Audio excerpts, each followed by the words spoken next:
Nagpa-MRI kami kanina. Nagkaroon ng meniscal tear yung left leg ko. So ngayon, namaga siya. Kailangan ko pa-surgery. So, for the record, out for the finals ka na.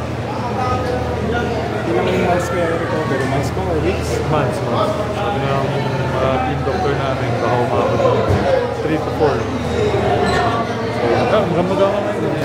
Nahirapan niya akong blowin.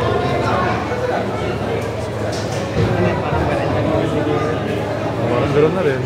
Tapos, hindi ko kasi masabi kung saan ano eh. Basta nung time na, kasi yung feeling ko kasi nung last game, parang may gumalaw talaga yung tuhod ko eh. So, siyempre nakagamot kasi ako, hindi ko masyadong maramdaman. So, kinabukasan, doon na, magana.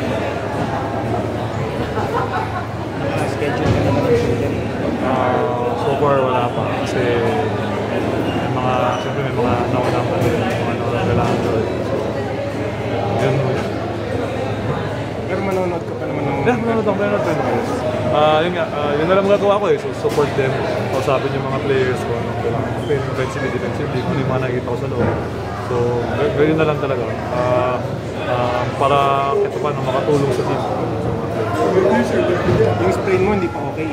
Oo, hanggang ngayon. Hirapan. Wala pa siya masyadong motion. So, may team pa rin siya. Pero, yun, part talaga ng trabaho yun eh. Siyempre, once na mag-step ka sa court, it's a risk eh. Diba? Hindi mo naman masabi na parang sinadya, whatever, aksidente. Hindi mo naman maano yung aksidente. Thank you. Salamat sa